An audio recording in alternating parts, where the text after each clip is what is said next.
aku ada pemikiran, wah kalau seandainya memang jadi nih deal gitu, adalah jangannya kayak gitu. Kurang gaungnya nggak cukup tinggi ya, karena memang ya itu tadi nggak seperti partai-partai mainstream yang memiliki banyak uang untuk melakukan kampanye begitu.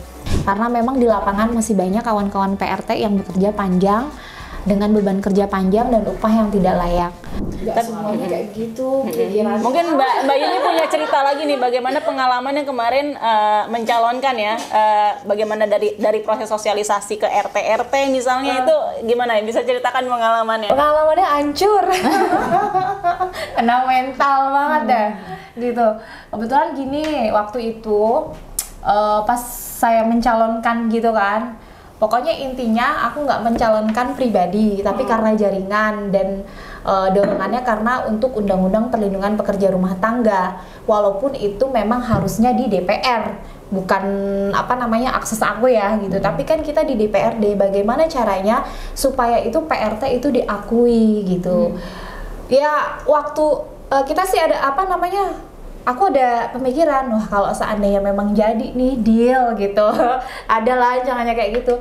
Aku pengen ya itu semua kelurahan atau dari kecamatan itu, siapapun majikan yang mempunyai PRT itu harus didata.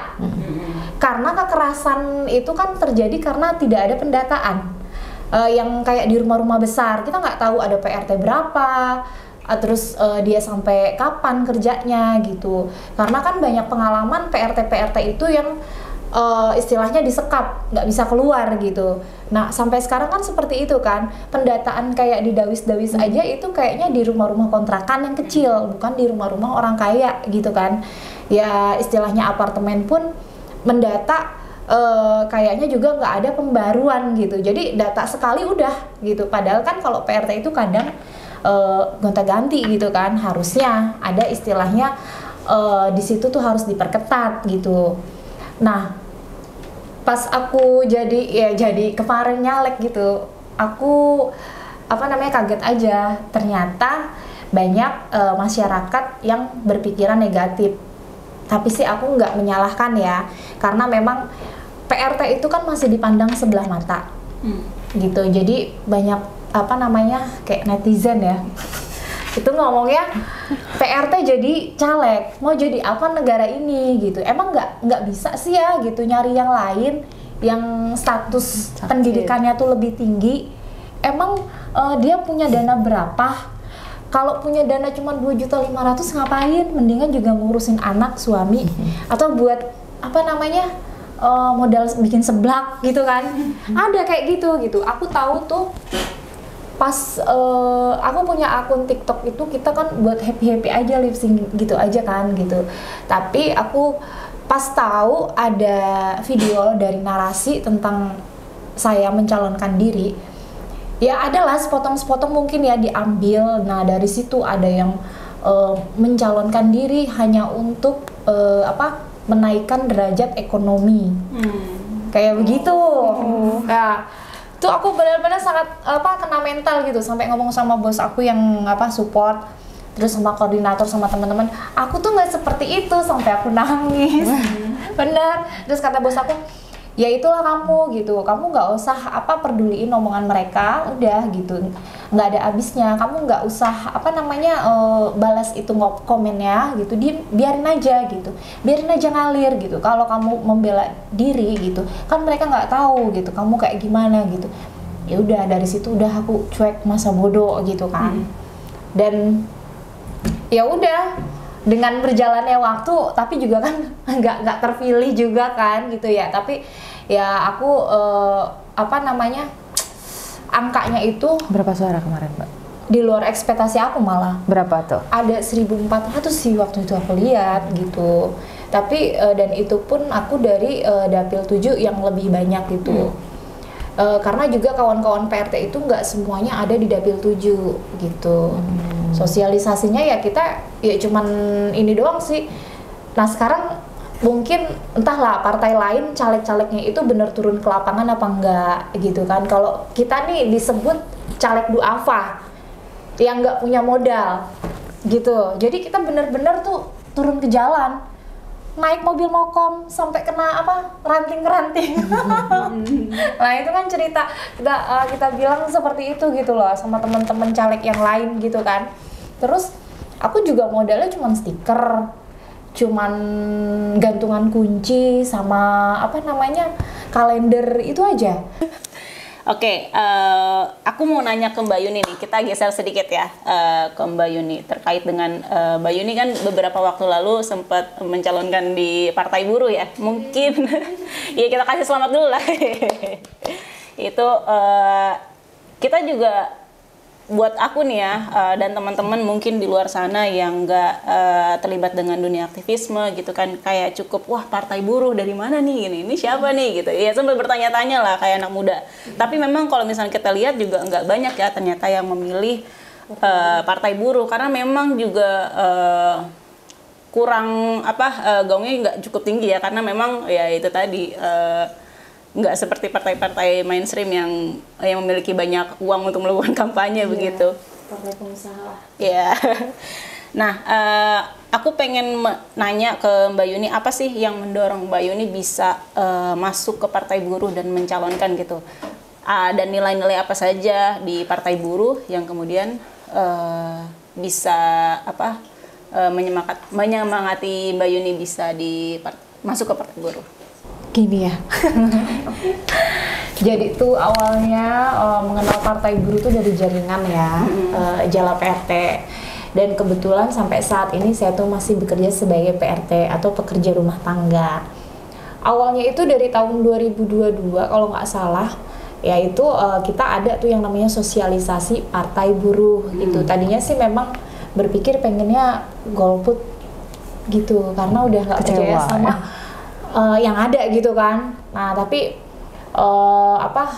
disosialisasiin tentang Partai Buruh, terus visi misinya dalamnya, terus aku pikir ya udahlah kita bergabung dulu gitu. Nah kita di situ juga cari teman-teman yang mau bergabung. Nah dari situ ikutin aja segala aktivitasnya gitu ya pas kita di luar jam kerja gitu, di hari libur gitu kan.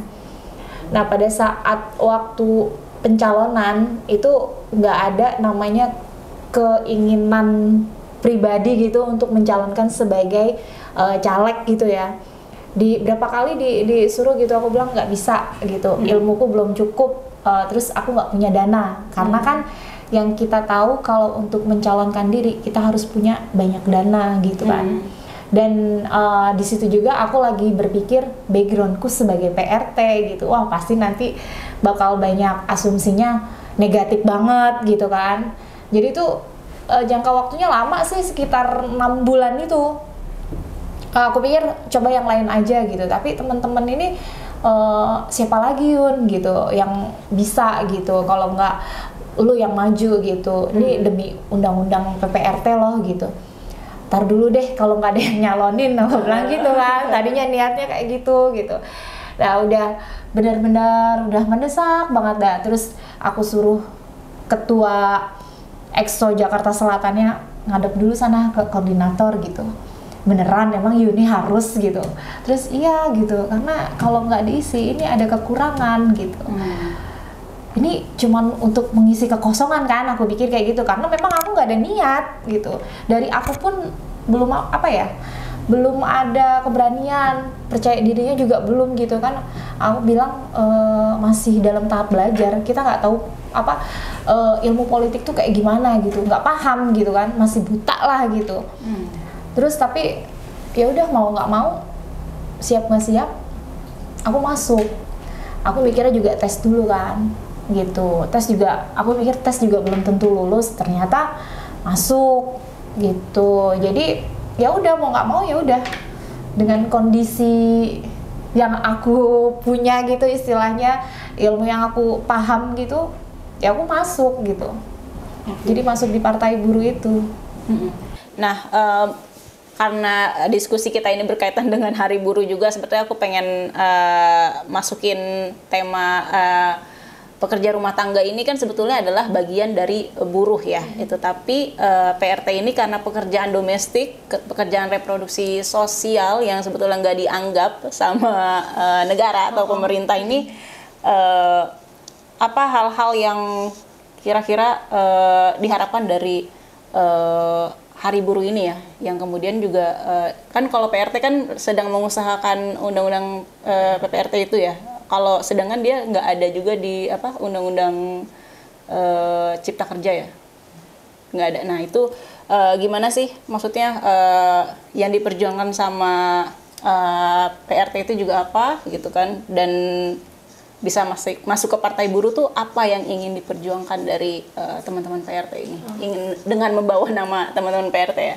Iya, menjelang kemarin Hari Buruh sebenarnya kita sama memperjuangkan jam kerja panjang yang 12 sampai 16 kerja menjadi 8 jam kerja, karena memang di lapangan masih banyak kawan-kawan PRT yang bekerja panjang dengan beban kerja panjang dan upah yang tidak layak.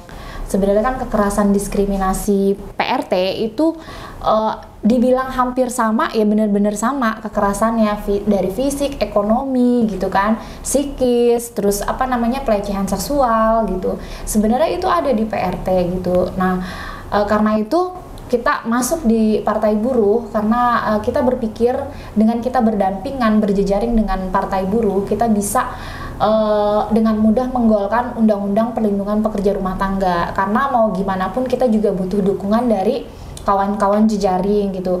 Memang selama ini kita advokasi, kita aksi gitu DPR gitu ya untuk Undang-Undang Perlindungan ini gitu, tapi kan usaha semua mungkin udah kawan-kawan PRT lakukan ya gitu. Sampai sekarang pun kita masih ada aksinya itu foto di depan DPR, yaitu untuk mengingatkan para wakil-wakil rakyat itulah gitu, kapan ini bakal ada istilahnya undang-undang ini untuk pekerja rumah tangga itu disahkan gitu. Karena kan memang yang kita tahu itu di Undang-Undang Ketenagakerjaan, di situ kan diaturnya pekerja dengan pengusaha, ya kan?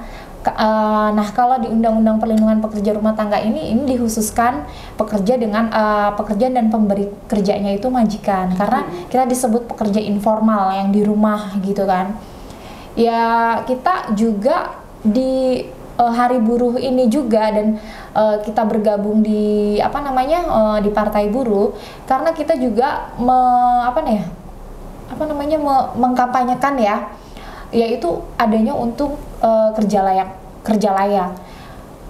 itu kerja layak PRT ada, buruh juga ada kerja layak kan gitu. Nah, untuk bantuan sosial di mana kawan-kawan PRT itu juga susah mendapatkan kayak jaminan ketenagakerjaan gitu, dia sulit. Kalau misalnya mereka sakit bisa juga malah di PHK sama majikan gitu, atau dia berobat tapi dengan minjam majikan. Jadi kan itu suatu kendala juga kan sebenarnya gitu, nggak ada jaminan untuk kita mendapatkan kayak kesehatan atau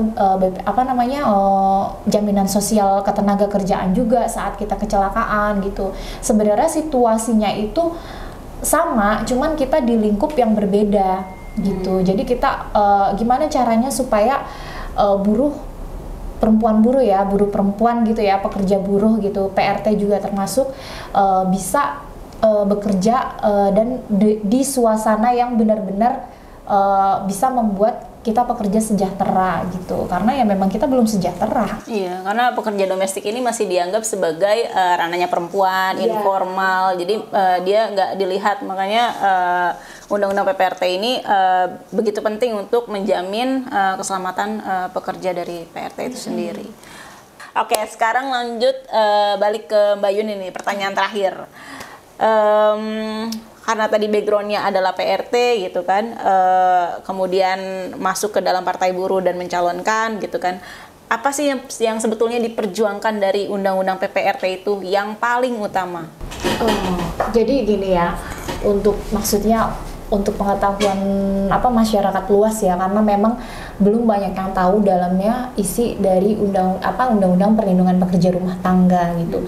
Detailnya itu intinya bukan masalah upah, karena di luaran sana itu gosip-gosipnya itu dengan Undang-Undang Perlindungan Pekerja Rumah Tangga disahkan, maka nantinya PRT itu akan minta upah besar, tapi enggak. Di undang-undang ini tuh sebenarnya undang-undang yang membahas antara PRT dan pekerjanya gitu. Jadi sebenarnya ini gimana ya, buat PRT dan pekerjanya itu lebih terarah gitu ya. Di sini kayak misalnya ada kontrak kerja tertulis gitu. Jadi kan kedua belah pihak mempunyai suatu